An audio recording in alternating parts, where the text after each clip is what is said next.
There is a lot of different sins, but probably the hardest sin to fully liberate yourself from is sexual sin. And the first step to becoming sexually moral is to understand what constitutes as a sexual sin. So, here is a list of every single sexual sin that I can think of explained, to the best of my knowledge.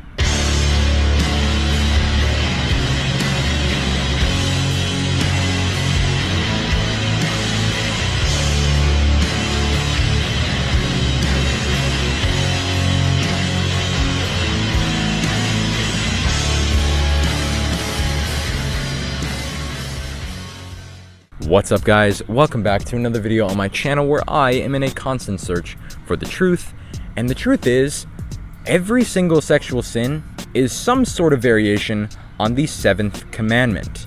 Now, what is the seventh commandment? Well, I'm glad you asked. The seventh commandment is, you shall not commit adultery. Also, by the way, you're gonna hear me say this next phrase a lot throughout this video, so I just want to define what it actually means first. That phrase is the marriage covenant. Now, the marriage covenant is outlined very well in Ephesians chapter 5, verses 31. Therefore, a man shall leave his father and mother and hold fast to his wife, and the two shall become one flesh. That is the marriage covenant. So anything in violation of the marriage covenant is a sexual sin. The marriage covenant is a promise from God about what a relationship should look like. Okay, with that being said, let's get into the video. The seventh commandment is, you shall not commit adultery, meaning that the main sexual sin that you can commit is cheating on your wife or your girlfriend. And by the way, I'm going to be using female terms since I'm a boy. It just works for me, but you can just replace wife with husband, girlfriend with boyfriend, she, her with he, him if you're a girl. Okay, so why is cheating a sin? Well, the connection that a couple has is more than just physical. It's spiritual. It should be not just physical attraction, but spiritual attraction, mental attraction. You should be attracted to this person's personality and their intellect and stuff like that, not just their body. When you're in a relationship, especially if you're married, but even if you're just dating, you have decided to make a commitment to this person, to make them the special person. But when you go out and you make a connection, a special connection with another person, you're essentially destroying both of these relationships. Having a special connection with one person no longer becomes special if you have a special connection with a second person. You're losing both of these relationships. But it's not just a lose for you, it's also a lose for them. You have to think, is cheating really worth completely destroying this person's, feelings of safety and comfort in a relationship and healthy trust with other people just because you got bored in a relationship or you couldn't control yourself or something like that? It's not worth it at all. With that being said, the best way to curb this sin is by just loving your girlfriend. Seriously, dude, it's that easy. If you don't want to cheat, just fall in love, bro. I'm serious, just fall in love. If you love a girl enough, cheating should not even be a thought in your mind. If you really love a girl enough, she should be all you want, all you care about, and all you want to know. And if you even have thoughts of cheating, you really need to ask yourself, how much do I really love this girl? And if you're even on the fence about it at all, then you should, number one, talk to her about it and seriously try to have your relationship continue and fall in love again. But if it doesn't work and still after that it's just, it's not really working, it's better to break up than to cheat. Okay, we got through the first one, now to the next one. The next sexual sin that you can commit is fornication, meaning sex before marriage. Now, I know it's easy to think, well, we enjoy it and we're not really hurting anyone, so what's the problem? Well, I'll tell you exactly what the problem is. Sex is pretty much the most intimate thing that you can do with a person. It's extremely personal and it's extremely special, and that's what it should be. Special. If you are having sex with someone that you're not married to, they're just your girlfriend or whatever, that relationship is not very permanent. And what I mean by that is you can just walk away. If you're dating, you could literally just walk away. It's not like being married where you have to like go to a court and sign papers and have a judge approve of it. No, you could just walk away and she could walk away and then that's it. Think about this. If you have sex with someone before you're married to them, you end up breaking up or it's just, a one-night thing, then you get married to a different girl. Now you have to explain to your wife that you've already been with another woman before her. And this kind of ruins the specialness of it just being with your wife. You know what I mean? Think about it like this. Would you like it if your wife told you that she's already been with 100 guys before you? I don't know about you, but I would not like that at all. When you get married, that part of your relationship should be very special. The only thing that only you and her do. You know what I mean? Like, you go get lunch with your friends and you can go get lunch with your wife. You can go to the park with your friends and you can go to the park with your wife. You can have sex with your wife, but not your friends. You know what I mean? Like, there's one thing in your relationship that only you and her do, and that part should be special. It should just be you and her and not other people before her. The point is, you want that part of your life to be special, just you and her. And if you've already done it before her, then it's almost like you have sex with friends and your wife, and that's obviously weird. I mean, come on guys, you know what I mean. With that being said, the easiest way to curb this sin is just wait until marriage. It's really that easy. Also, if you're in a relationship with a girl and you're having a hard time waiting, just remember 1 Corinthians chapter 7, verse 9. But if they cannot exercise self-control, they should marry, for it is better to marry than to burn with passion. Okay, with that being said, those are the big two, the ones that require a little bit more of an in-depth explanation. But there is a ton more that don't require as much of an explanation, but we should still talk about them. And so we're just going to do a quick little rapid fire of all these sexual sins, starting with homosexuality. According to the marriage covenant, a relationship is between a man and a woman. So if you have an intimate relationship with someone of your same sex, that is a violation of the marriage covenant, therefore, sexual sin. Next is bestiality, aka sex with animals. Just don't do that. Okay, if you want a reason, I don't know why you need a reason, but if you want a reason, this also violates the marriage covenant because the marriage covenant is between one human man and one human woman, and an animal does not fit this description. Next, polygamy, aka having more than one sexual partner at a time. And again, this is a violation of the marriage covenant because a relationship is between one man and one woman. And having any more than that, two men, two women, whatever, that is a violation of the marriage covenant, therefore, sexual sin. Next is incest, aka sex with a family member. Now, this one is actually a little bit tricky because this technically is not a violation of the 7th commandment or a violation of the marriage covenant. You could technically get married to your sister, and if you're a boy, now you're married and you're not having a same-sex relationship, so what's the problem? Well, in Leviticus 18, God gives a whole bunch of examples of not laying with a family member. You need to remember that Leviticus is essentially a book teaching humans how to be humans. You gotta think, this book was written about 3,500 years ago. These are ancient humans, so God has to teach them how to be people. Like, don't go near someone who's sick. If a dead animal touches you or you touch a dead animal, wash your hands. If a dead animal touches your cookware, don't cook with that food. Don't eat off of it. You're gonna get sick. It's just a bunch of examples of God being like, hey, you guys don't know this stuff, so I'm gonna tell you. And of course, back in that day, they had no idea the health complications that came from having a relationship with a family member.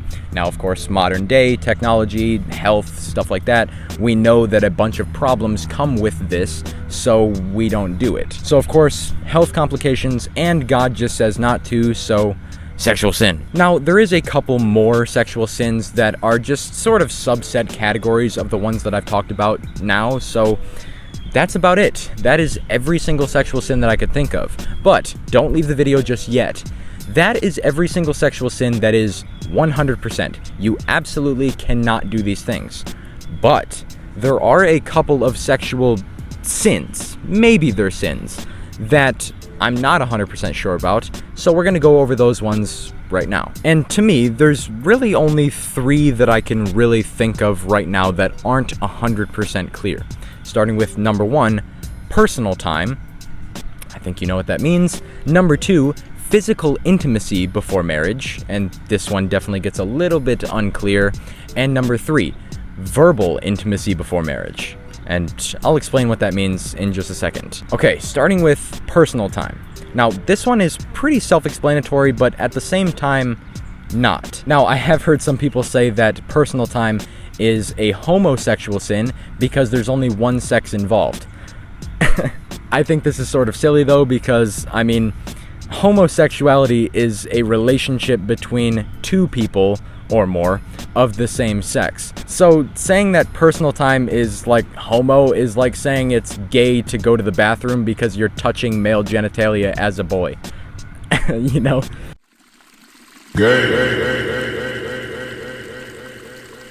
So I don't really think that personal time counts as a homosexual sin.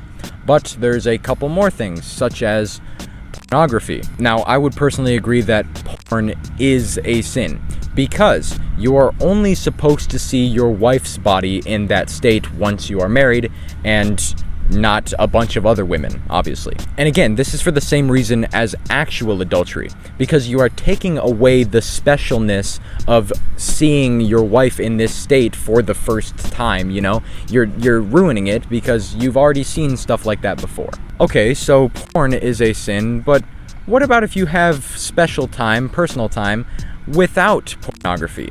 Is that still a sin? Well, to me, it kind of depends on what's going on in your mind. Jesus says in Matthew chapter 5, verses 27 and 28, "You have heard that it was said, 'You shall not commit adultery.' But I say to you that everyone who looks at a woman with lustful intent has already committed adultery with her in his heart." Because of this, I would say that if you're thinking about a woman in your mind when you're having personal time, that counts as committing adultery in your heart. So I would say, no, personal time is not a sin, only if you are not using any sort of outside stimulation or even internal mental stimulation. But obviously, that's not really possible, so, I mean, draw your own conclusions. Okay, next is physical intimacy before marriage. Now, physical intimacy does not necessarily mean sex. For example, hugging, kissing, cuddling, things like this. The problem comes when you try to draw the line between fornication and just being intimate. I personally think that physical intimacy is very important for a relationship to actually last, even before marriage. But again, this just depends, and you need to be careful about what kind of physical intimacy. So, let's just run down the line, starting with kissing. There actually surprisingly is nothing in the Bible that says kissing before marriage is bad. So what matters more so is, number 1, how you're kissing, and number 2, and probably more importantly, where you're kissing. Personally, for me, I think a good general rule for kissing, and you don't have to take this from me, I really don't know what I'm talking about, I just think this would be good for me and a good general rule that I'm going to roll with in the future, is no kissing below the neck. Because I feel like you could still be very intimate and show affection for your girlfriend, your partner, whatever it may be, without going too far. I think when you start kissing, like, you know, belly, legs, chest, that's probably a no. Alright, next up is cuddling. And again, there's nothing in the Bible that says cuddling before marriage is bad. But again, I just think it matters, number 1, how you're cuddling, and number 2, and more importantly, again, where you're cuddling. For example, if you're laying down, basically hugging each other, just in a prone position, you know, I don't see anything wrong with that. But if you're, you know, laying your head on her low stomach, or she's like sitting on your lap, turned around and you're kissing, you know, slippery slope. These things are not necessarily bad, but they are what I like to call leading. They're leading to more. Same thing with touching. If you're rubbing her arms or her head, maybe even waist, hips, I think that's probably okay. Still sort of leading, but I mean, generally I think that would be okay. But when you start getting into touching the butt, look at me, I'm gonna go touch the butt, or the chest, that is definitely leading. Basically, for me, I think that when it comes to physical intimacy before marriage, you just really need to be careful that you're not going too far.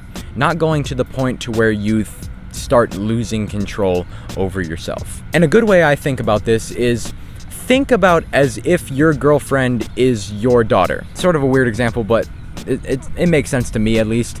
If she were your daughter, would you approve and be okay with what you are doing with each other? If the answer is no, then you should probably back off a little bit, if that makes sense. Okay, finally, verbal intimacy before marriage. And I know when I said this, you went, what does that mean? Well, let me explain. Verbal intimacy before marriage, I think, is things like talking about your desires, sexual desires, and talking about things like what you would like to do to each other once you're married. Things like that. Now, of course, I don't want to get too explicit, but I mean like talking about each other's bodies in a very overtly sexual way, or, you know, discussing sexual desires or describing your bodies to each other or something like that. I think that is sort of going too far. I would consider that to be a sin. Now, this doesn't mean that you can't use terms of endearment. Like you could say honey or baby, sweetie, things like that. I think that's perfectly fine. But when you start getting into like deeper compliments, like you start complimenting her more intimate bits or things like that, I think that's probably a no. Now, again, like I said, these three things are possibly sins. I think that this is where things like prayer and your conscience and how you feel about these things come into play.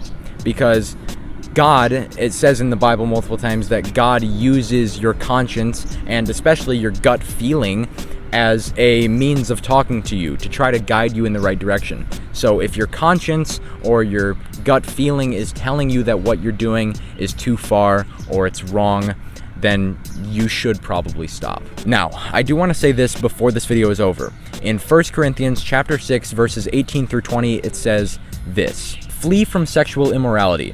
Every other sin a person commits is outside the body, but the sexually immoral person sins against his own body. Or do you not know that your body is a temple of the Holy Spirit within you, whom you have from God?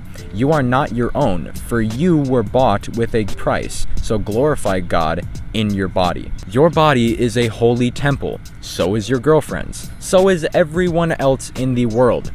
Everything you do, especially sexually or intimate activities, should be in order to honor the Lord. Don't try to skirt the line of sexual immorality. Don't try to get as close as you can to sinning without technically sinning.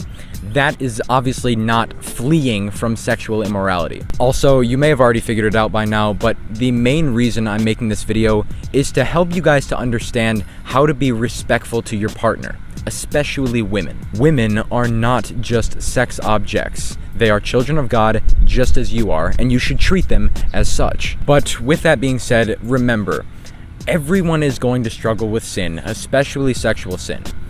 But you don't have to worry about being perfect. No one is perfect. Try your best to flee from sexual sin, but don't beat yourself up if you do commit a sexual sin, you lose control one time or something like that. Just remember, Jesus died for your sins. He took the punishment so that you don't have to feel the guilt or the punishment of the sin that you have committed. Repent of your sin and move on. Don't beat yourself up over it too much because Jesus already got beat up for you. But with that, that's about it for today's video. I hope you guys enjoyed. If you did, give me a comment down below telling me what was your favorite part. And if you have any more questions about God or sexual sins or anything like that, put those in the comments down below as well.